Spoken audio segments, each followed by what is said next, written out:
بسم الله الرحمن الرحيم اللهم صل على محمد وعلى آل محمد كما صليت على إبراهيم وعلى آل إبراهيم إنك حميد مجيد اللهم بارك على محمد وعلى آل محمد كما باركت على إبراهيم. أعوذ بالله من الشيطان الرجيم. بسم الله الرحمن الرحيم. وقال لهم نبيهم إن الله قد بعث لكم طالوت ملكا قالوا أنى يكون له الملك علينا ونحن أحق بالملك منه ولم يؤت سعة من المال قال إن الله اصطفاه عليكم وزاده بسطة في العلم والجسم والله يؤتي ملكه من يشاء واللہ واسع علیم.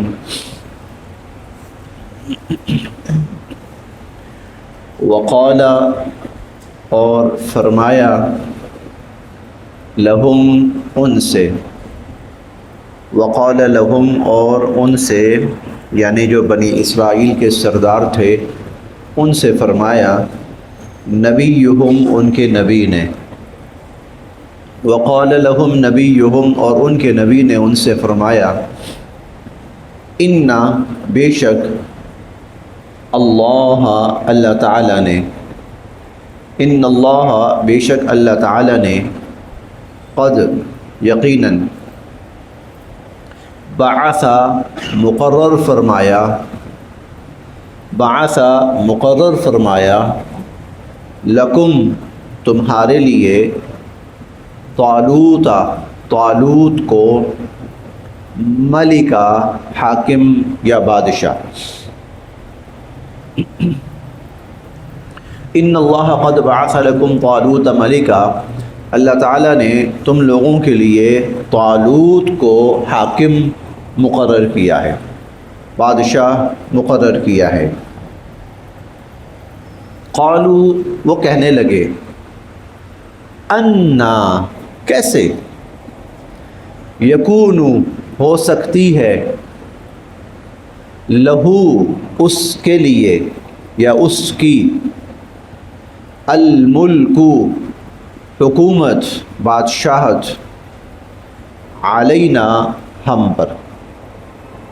انا یکون لہ الملک علینا بھلا اس کی بادشاہت ہم پر کیسے ہو سکتی ہے، یا بھلا وہ کیسے ہم پر حاکم مقرر ہو سکتا ہے. وَنَحْنُ اور ہم، احق زیادہ حق رکھتے ہیں، بالملکی بادشاہت کا، منہ اس سے. وَنَحْنُ احق بالملک منہ اس سے زیادہ تو ہم حاکمیت حاکم ہونے یا بادشاہ ہونے کا حق رکھتے ہیں. ولم اور نہیں، یؤتا دی گئی اسے، سعتن وسعت، من المال مال کی. ولم یؤتا سعتا من المال اور اسے مالی وسعت بھی نہیں دی گئی. قال تو نبی نے فرمایا، انا بے شک اللہ تعالیٰ نے، اصطفاہ اس کا انتخاب کیا ہے، علیکم تم پر. ان اللہ اصطفاہ علیکم اللہ تعالیٰ نے اس کا انتخاب کیا ہے تم پر. وزادہ اور اسے زیادہ عطا کی ہے، بسطتاً صلاحیت، وزادہ بسطتاً اور اسے زیادہ صلاحیت عطا فرمائی ہے، فی العلم علم کے اندر بھی، والجسم اور جسم کے اندر بھی، علم کے اندر بھی اور جسم کے اندر بھی اللہ تعالیٰ نے اسے زیادہ صلاحیت عطا فرمائی ہے. واللہ اور اللہ تعالیٰ، یؤتی عطا فرماتے ہیں، ملکہ اپنی طرف سے حکومت بادشاہت، من جسے، یشاء چاہتے ہیں، من یشاء جسے چاہتے ہیں، واللہ اور اللہ تعالی واسع وسعت والے ہیں، علیم علم والے ہیں، اللہ تعالیٰ وسعت دینے والے ہیں اور جاننے والے ہیں۔ کل کے سبق میں ہم نے پڑھا تھا کہ بنی اسرائیل ایک مشکل دور سے گزر رہے تھے، اپنے علاقوں سے جلا وطن کر دیے گئے تھے، عمالقہ کی قوم ان کے علاقوں کے اوپر آ کر قابض ہو چکی تھی۔ ایسے میں انہوں نے اپنے وقت کے نبی سے گزارش کی، کوئی ایسا جرنیل ہمیں دیں، کوئی حاکم، کوئی کمانڈر ایسا کہ جس کی کمانڈ میں اور جس کے ماتحت ہو کر ہم دشمن کے خلاف لڑیں اور لڑ کر ہم اپنے علاقے بھی واپس لیں اور ہمارے جو بچے ان کی قیدوں میں ہیں وہ بھی ہم واپس لیں۔ اس پر آج کی آیت میں ان کی جو گزارش تھی اس کو قبول کیا گیا۔ چنانچہ ان کے نبی نے کہا کہ اللہ رب العزت نے تمہارے لیے حاکم کا تقرر کر دیا۔ تم نے کہا تھا نا کہ اللہ تعالیٰ سے گزارش کریں کہ اللہ تعالیٰ ہمارے لیے ایسا کریں، تو اللہ تعالیٰ نے تمہارے لیے طالوت نام کے حاکم کا تقرر کر دیا۔ یہ جو طالوت تھے یہ بھی بنی اسرائیل ہی میں سے تھے، لیکن کوئی بہت زیادہ نمایاں شخصیت نہیں تھے۔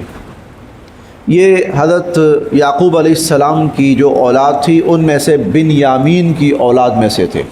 حضرت یعقوب علیہ السلام کے سب سے چھوٹے بیٹے تھے بنیامین، حضرت یوسف علیہ السلام سے چھوٹے، ان کی اولاد میں سے تھے۔ اچھا، ابھی تک نا ان میں ایک سلسلہ چلا آ رہا تھا بنی اسرائیل کے اندر۔ وہ سلسلہ یہ تھا کہ جو نبوت تھی نا وہ لاوی خاندان میں چلی آ رہی تھی۔ لاوی حضرت یعقوب علیہ السلام کا بیٹا تھا، تو اس کے خاندان میں نبوت چلی آ رہی تھی، اور جو حکومت اور بادشاہت تھی وہ جو یہود بیٹا تھا ان کا، یہودا یعقوب علیہ السلام کا، اس کے خاندان میں چلی آ رہی تھی۔ ابھی تک یہ سلسلہ چلا آ رہا تھا۔ یہ جو طالوت تھے یہ نہ تو لاوی خاندان میں سے تھے اور نہ ہی یہودا خاندان میں سے تھے۔ جب ان کا تقرر ہوا تو بہت ساری باتیں ان کے ذہنوں میں تھیں۔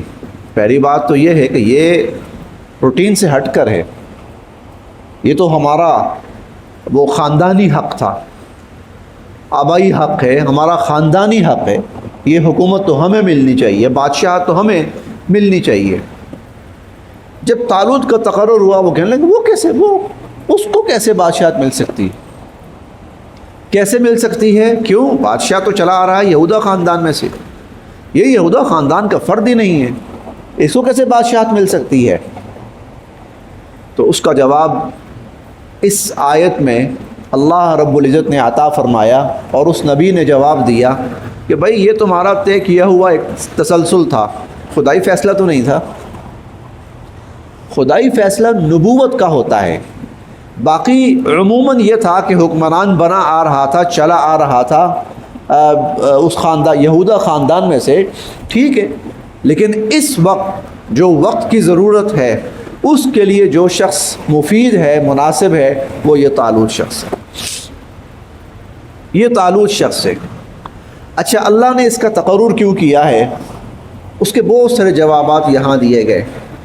ایک جواب تو یہ دیا گیا کہ وزادہ بسطۃ فی العلم والجسم، بھائی تمہیں یہاں بیٹھ کر کوئی وظائف نہیں کرنے،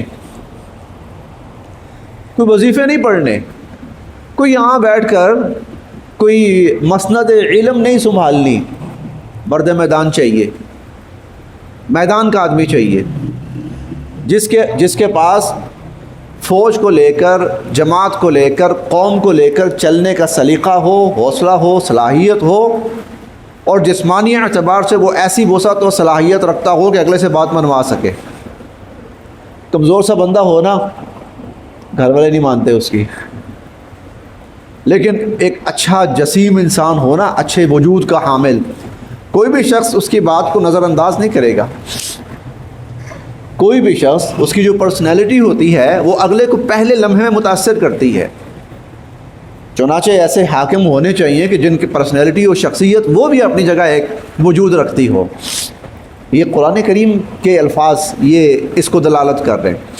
پھر جسمانی صلاحیت ہونی چاہیے، جسمانی صلاحیت بھی ہونی چاہیے کہ آیا یہ شخص لیڈ کر سکتا ہے، آیا یہ شخص جماعت کو لے کے چل سکتا ہے، جس مقصد کے لیے جا رہا ہے کیا اس مقصد کا اس کے پاس علم ہے، صلاحیت ہے۔ تیسری چیز یہ تھی علم، اس کے پاس آیا یہ صاحب علم ہے یا جاہل ہے، کیونکہ جاہل لوگوں کے پیچھے چلتا ہے، جس طرف لوگ لے چلیں وہ اس طرف چلتا ہے۔ صاحب علم وہ ہوتا ہے جو لوگوں کو لے کے چلتا ہے، لوگ اس کے پیچھے چلتے ہیں۔ جسمانی صلاحیت ہو کہ میدان میں اس کو ڈٹنا آتا ہو اور اپنی قوم کو لڑانا آتا ہو، اور علم ہو کہ وہ لوگوں کو اپنے ساتھ لے کے چل سکے۔ اللہ رب العزت کے جو فیصلے ہوتے ہیں نا وہ اندھا دھند نہیں ہوتے، اندھا دھند نہیں ہوتے اللہ تعالیٰ کے فیصلے کہ بس ٹھیک ہے جو چل رہا ہے چلا آ رہا ہے چلا آ رہا ہے، نہیں۔ موقع کون سا ہے، ضرورت کیسے انسان کی ہے؟ موقع ایسا ہے ایک قوم کو اپنا کھویا ہوا وقار بحال کرنا ہے، اور ایک قوم کو اپنے چھینے ہوئے علاقے واپس لینے ہیں جو چھن گئے ہیں ان سے۔ لہٰذا ایک ایسا جوان چاہیے جس کے اندر دبدبہ ہو، جس کے اندر شوق ہو، جس کے اندر بھاگنے کی صلاحیت ہو، اور وہ میدان میں لے کر قوم کو لے کے چل سکے، لیڈ کر سکے اور ان کو وہ مقصد دلا سکے۔ لہٰذا یہ شخص، اب یہاں بنی اسرائیل کی نا ذہنیت سامنے آئی۔ ذہنیت کیا تھی؟ پہلی بات تو ان کی وہ جو کہہ رہے ہیں نا ہم زیادہ حق رکھتے ہیں، اس کا مطلب کیا ہے؟ اندری ذہن کے اندر یہ خیال تھا ہمیں ملے گی، لیکن جب نبی مہر لگا دے گا نا کہ بھائی اللہ کی طرف سے بھائی تیرا نام ہوا ہے تو چلو میں ذرا سکون کے ساتھ اطمینان کے ساتھ حکومت کروں گا۔ خود کہہ رہے ہیں ہم زیادہ حق رکھتے ہیں اس کی نسبت، یعنی ہمارے دلوں میں پہلے سے یہ امید موجود تھی کہ ہمارا نام آئے گا، ہم میں سے کسی بڑے شیخ صاحب کا، کسی فلاں صاحب کا، فلاں بزرگ صاحب کا نام آئے گا۔ اوہو، پہلی ضرب ہی یہ لگی کہ بھائی تمہارے سارے جو بزرگ ہیں وغیرہ وغیرہ وغیرہ وغیرہ وہ اس کام کے لیے نااہل ہیں، ان کی ضرورت ہی نہیں ہے۔ اچھا، دوسری بات انہوں نے کیا کہی؟ وَلَمْ يُؤْتَ سَعَةً مِّنَ الْمَالِ، وہ غریب آدمی ہے جناب۔ مجھے لگتا ہے آج جس سرمایہ دارانہ ذہنیت کے ہم مالک بن چکے ہیں نا، وہی سرمایہ دارانہ ذہنیت بنی اسرائیل کی تھی۔ آج کوئی غریب آدمی اس کو کسی منصب کا اہل نہیں سمجھا جاتا۔ بھائی تیرے پیچھے کتنا بڑا وہ نام ہے، ٹھپا ہے، مہر ہے، سب کچھ ہے تیرے پاس، تو آ اس میدان کے اندر۔ نہیں ہے تو چپ کر کے گھر میں بیٹھ، اپنا چولہا جلا۔ وَلَمْ يُؤْتَ سَعَةً مِّنَ الْمَالِ، غریب آدمی ہے، اس کے پاس تو کوئی پیسہ ہی نہیں ہے۔ یہ سرمایہ دارانہ سوچ اور وڈیرانہ سوچ، جاگیردارانہ سوچ یہ بنی اسرائیل کے اندر تھی، اللہ نے اسی کو توڑا۔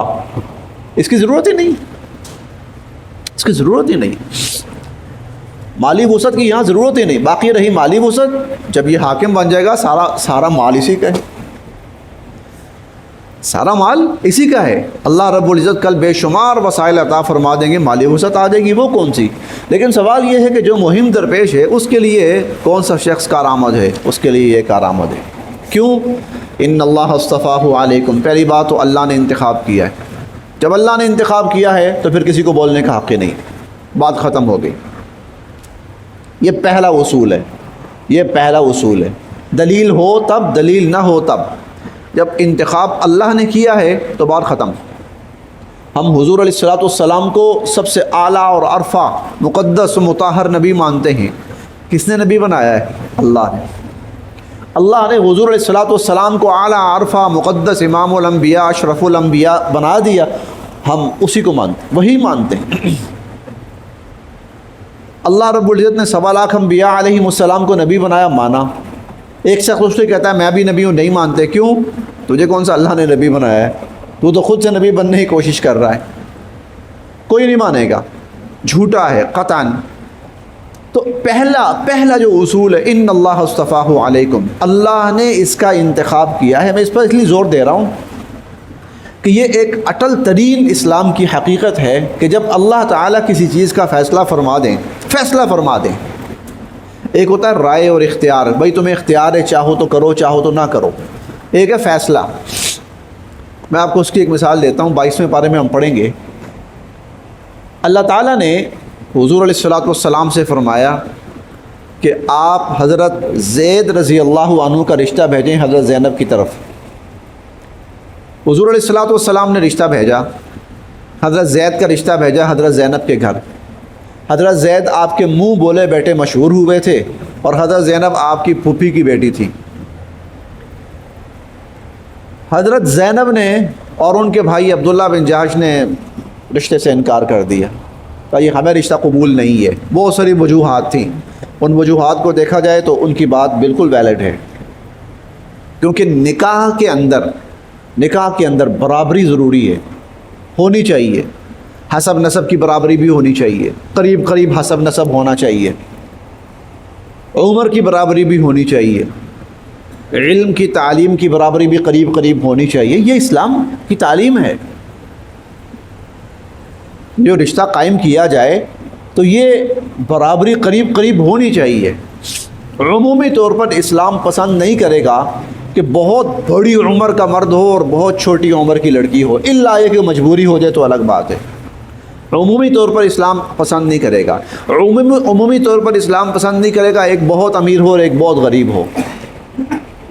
عمومی طور پر اسلام پسند نہیں کرے گا کہ دو ایسے فرقوں سے یا دو ایسے آپ کہہ لیں کہ جسے ہمارے ہاں ذات کہا جاتا ہے جن میں بہت زیادہ ڈفرنس ہو، اسلام نہیں پسند کرے گا۔ اسلام یہ بھی پسند نہیں کرے گا ایک بہت خوبصورت ہے اور ایک بہت بدصورت ہے۔ قریب ہونے چاہیے تاکہ ان کے اندر ہم آہنگی ہو سکے، یہ اسلام کی طرف۔ اب یہاں پر بظاہر نہ ہم آہنگی نہیں تھی، بہت فرق تھا، ایک غلام ایک آزاد، ایک بے انتہا حسین اور دوسرے حضرت زید جو تھے وہ ذرا سانولے سے رنگ کے تھے، ایک بے انتہا قریش کے خاندان کے اور دوسرا وہ عربی بھی نہیں اجمی۔ اس طرح بہت سے فرق تھے، انہوں نے نہ انکار کر دیا کہ بھی ہمیں یہ رشتہ قبول نہیں ہے۔ لیکن چونکہ اس کا فیصلہ اللہ نے کیا تھا کہ یہ رشتہ کروانا ہے، تو اللہ تعالیٰ کی طرف سے آیت نازل ہوئی، وَمَا كَانَ لِمُؤْمِنٍ وَلَا مُؤْمِنَةٍ إِذَا قَضَى اللَّهُ وَرَسُولُهُ أَمْرًا أَن يَكُونَ لَهُمُ الْخِيَرَةُ مِنْ أَمْرِهِمْ۔ جب اللہ اور اس کے رسول کسی کام کا فیصلہ فرما دیں تو پھر کسی مومن مرد یا کسی مومن عورت کے پاس کہاں سے اختیار رہتا ہے۔ وَمَن يَعْصِ اللَّهَ وَرَسُولَهُ، اور جو انکار کرے گا اللہ اور اس کے رسول صلی اللہ علیہ وسلم کا، فَقَدْ ضَلَّ ضَلَالًا مُبِينًا، وہ بہت دور کی گمراہی میں جا پڑا۔ اتنا سخت انداز کیوں؟ یہاں فیصلہ اللہ کی طرف سے ہو چکا تھا کہ یہ رشتہ کروانا ہے، یہ رشتہ کروانا ہے۔ عام حالات میں ہو سکتا وہ انکار ہو سکتا تھا، انکار کر سکتے تھے عام حالات میں، لیکن یہاں اللہ تو ان اللہ اصطفاہ علیکم، پہلی بنیاد یہ ہے کہ اللہ رب العزت نے اس کا انتخاب فرما دیا ہے، اللہ کی طرف سے تقرر ہو چکا ہے، لہذا اصولی طور پر بات یہیں پہ ختم۔ لیکن اللہ تعالیٰ کا طریقہ یہ ہے کہ اللہ رب العزت صرف اپنی قوت کا اظہار نہیں فرماتے بلکہ اپنی حکمت کا اظہار بھی فرماتے ہیں۔ ہم 5ویں پارے میں پڑھیں گے، الرجال قوامون علی النساء، مردوں کا درجہ عورتوں پر بلند ہے۔ کیوں جی؟ خاص طور پر آج کے دور کے کوئی بھی عورت اٹھ کر کہہ سکتی ہے لو جی کیوں مساوات ہے، وہ بھی انسان ہے ہم بھی انسان ہیں، ان کا درجہ کیوں بلند ہوا؟ تو اللہ تعالیٰ نے پہلا جواب یہ دیا، بما فضل اللہ بعضهم علی بعض، کیونکہ اللہ نے مرد کو عورت پر فضیلت دی۔ یہ حاکمیت ہے، میں رب ہوں، میں نے بنایا ہے، میں نے ایک کو برتر بنایا ہے، ایک کو نسبتاً ذرا کم، بس میں ہوں، میں نے کیا، میں نے پیدا کیا۔ یہ اللہ نے اپنی خدائی کا جو معیار ہے یا حاکمیت کا جو اللہ رب العزت کا معیار، اس کا اظہار فرمایا۔ لیکن اللہ تعالیٰ کا یہ طریقہ ہے، ساتھ حکمت ضرور بیان فرماتے، حکیمانہ بھی، بھئی اس کے پیچھے صرف طاقت نہیں ہے، اس کے پیچھے حکمت بھی ہے۔ وَبِمَا أَنفَقُوا مِنْ أَمْوَالِهِمْ، دیکھو بھئی اللہ پاک نے سارا معاشی بوجھ مرد پہ ڈال دیا، پوری زندگی خرچہ اٹھا، پوری زندگی، لہذا جب معاشی بوجھ سارا مرد پہ ڈال دیا تو اللہ رب العزت نے مرد کو پھر تھوڑا سا اپر ہینڈ بھی دیا، وَلِلرِّجَالِ عَلَيْهِنَّ دَرَجَةٌ، مردوں کو اللہ پاک نے ایک درجہ فوقیت دی۔ یہاں پر بھی ایسا ہی ہے، پہلا جملہ یہی تھا ان اللہ اصطفاہ علیکم، اللہ پاک نے اس کا انتخاب کر دیا ہے، لیکن پھر ساتھ ہی یہ بتایا بھائی کیوں انتخاب کیا ہے. وزادہ بسطۃ فی العلم والجسم، اور وہ یہ کہ اس کو اللہ تعالیٰ نے علمی طور پر بھی اور جسمانی طور پر بھی زیادہ صلاحیت بخشی ہے. اور یہ موقع ایسا ہے کہ جہاں ان دونوں چیزوں کی ضرورت ہے. دیکھو علم کا مطلب کیا ہے بھائی، قوم کو لیڈ کرنا ہے، قوم کو لے کے چلنا ہے، علم ہونا چاہیے. حضرت یوسف علیہ السلام نے عزیز مصر سے کہا تھا اجعلنی علی خزائن الارض، مجھے وزیر خزانہ بنا دیں، وزیر خزانہ بنا دیں. اور ساتھ فرمایا انی حفیظ علیم، میں حفاظت کرنا بھی جانتا ہوں اور خزانہ کیسے خرچ کرنا ہے یہ بھی جانتا ہوں. حفاظت بھی ہے، علم بھی ہے. تو اللہ تعالیٰ فرما رہے ہیں قوم کو لے کے چلنا ہے تو صاحب علم ہونا ضروری ہے اور باصلاحیت ہونا ضروری ہے. وزادہ بسطۃ فی العلم والجسم، اور اللہ رب العزت نے ان کو علم اور جسم کے اندر برتری عطا فرمائی. اس کے ساتھ ہی اللہ رب العزت نے اس کے ساتھ ایک اصول بھی یہاں بیان فرما دیا، اور اصول یہ کہ جس فیلڈ کے لیے جو بندہ موزوں ہو اسی کا انتخاب کرو، غیر موزوں شخص کا انتخاب نہ کرو. آپ کو میں حضرت عمر کا بڑا عجیب واقعہ بتاؤں. حضرت ابو موسیٰ اشعری رضی اللہ تعالیٰ عنہ حضرت عمر رضی اللہ عنہ کے مشیروں میں سے تھے. ایک دن کہنے لگے ابو موسیٰ یار مشورہ تو دو. کہا جی امیر المؤمنین. کہا کہ میں نا کسی شعبے کے لیے کسی شخص کو دیکھتا ہوں کہ اس کے اندر نا اس شعبے کی بڑی صلاحیت ہے، بڑا ہی باصلاحیت بندہ ہے. اگر اس کو اس جگہ لگا دیں اس شعبے میں تو بہت ہی کارآمد مفید ہوگا. لیکن میں دیکھتا ہوں کہ اس کے اندر نا نیکی اور تقوی جو ہے وہ اس درجے کا نہیں ہے جس طرح میں چاہتا ہوں. یہ نہیں خدا نہ خواستہ کوئی گناہوں میں مبتلا ہے، اس زمانے کے اندر تصور ہی نہیں تھا، لیکن جس طرح کا میں چاہتا ہوں نا کہ وہ نیک ہو، متقی ہو، اس چیز میں مجھے تھوڑی سی کمی نظر آتی ہے. لیکن جہاں میں دیکھتا ہوں نا بڑا ہی نیک متقی پرہیزگار ہے تو میں دیکھتا ہوں کہ اس کے اندر اس کام کی صلاحیت اتنی نہیں ہے. کام کی صلاحیت ہے تو نیک اور متقی نہیں ہے، لیکن اس درجے کا یہ نہیں ہے کہ برا انسان ہے، نہیں.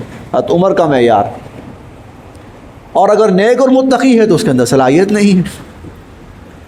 ابو موسیٰ فرمانے لگے امیر المؤمنین میرا مشورہ یہ ہے آپ نے اس کو کس کام کے لیے منتخب کرنا؟ میں اس شعبے کے لیے.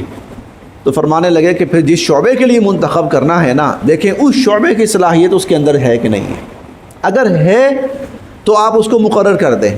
اس کی وجہ یہ ہے اگر آپ نے نااہل بندہ مقرر کر دیا تو وہ پورے معاشرے کو تباہ کر دے گا. اگر اس کے اندر تقوی کی کمی ہوئی اس کا نقصان اس کی اپنی ذات کو ہوگا، لوگوں کو نہیں ہوگا. لیکن اگر اس کے اندر صلاحیت کی کمی ہوئی کہ جس کام کے لیے آپ منتخب کر رہے ہیں اس کام کی صلاحیت کم ہے تو پھر نقصان اس کو ذاتی نہیں ہوگا، معاشرے کو تباہ کر دے گا، پورے شعبے کو تباہ کر دے گا. اس لیے اللہ رب العزت نے یہاں یہ اصول بھی ہمیں بتایا کہ جس شعبے کے لیے کسی کا انتخاب کرنا ہے اس سے متعلقہ اور باصلاحیت انسان اس کو منتخب کیا جائے. جب یہ ہوتا ہے تو ابھی ہم انشاءاللہ آگے پڑھیں گے پھر نتائج کیا نکلتے ہیں. پھر یہی نوجوان طالوت یہ بنی اسرائیل کو جمع کرتا ہے. پھر یہی نوجوان طالوت بنی اسرائیل کے اندر ایک روح پھونکتا ہے. پھر یہی نوجوان طالوت ان کو ٹرین کرتا ہے. پھر یہی نوجوان طالوت ان کو لے کے چلتا ہے. اور پھر یہی نوجوان طالوت جالوت جیسی فوج اور ان کے لشکروں کو شکست دے کر اپنے علاقوں سے نکالتا ہے اور دوبارہ سے اپنے علاقوں میں آباد ہوتے ہیں. جب باصلاحیت انسان آ جاتا ہے نا کسی بھی جگہ پر جو اس سے متعلقہ فیلڈ ہوتی ہے تو پھر نتائج خود ملنا شروع ہوتے ہیں، پھر اللہ کی مدد خود آنا شروع ہو جاتی. یہ قانون فطرت بھی ہے. باصلاحیت ہوگا نا انسان اللہ کی مدد آنا شروع ہو جائے گی. اور اگر انسان باصلاحیت نہیں ہے نا وہ کسی نہ کسی غلط راستے سے آیا ہے تو اللہ کی مدد بھی نہیں آئے گی. یہ دنیا کا اصول ہے، اس کو آپ قانون فطرت کہہ سکتے ہیں. پھر خود بخود فطری قوتیں اس شخص کے ساتھ ملنا شروع ہو جاتی جب باصلاحیت آتا ہے. لیکن اگر باصلاحیت نہ ہونا تو پھر خود بخود کیا ہوتا ہے، فطری قوتیں اسے دور ہٹنا شروع ہو جاتی ہیں، خرابیاں پیدا ہونا شروع ہو جاتی ہیں. یہ قانون فطرت ہے، یہ قانون فطرت ہے. جی دیکھیے، وزادہ بسطۃ فی العلم والجسم، اللہ رب العزت نے اس کو علم اور جسم دونوں میں زیادہ صلاحیت عطا فرمائی ہے.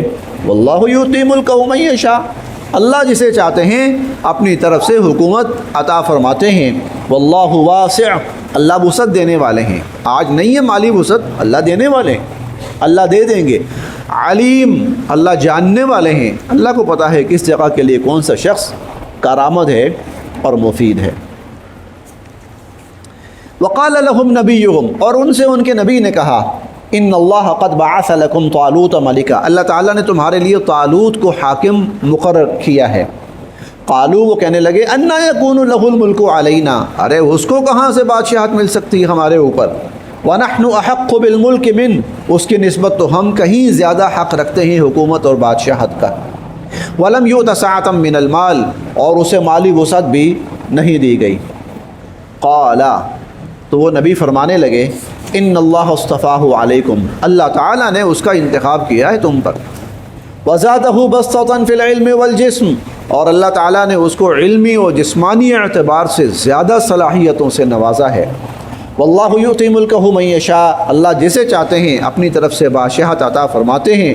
واللہ واسع علیم، اللہ تعالیٰ بہت وسعت دینے والے ہیں اور اللہ تعالیٰ صاحب علم ہے. صدق اللہ العظیم.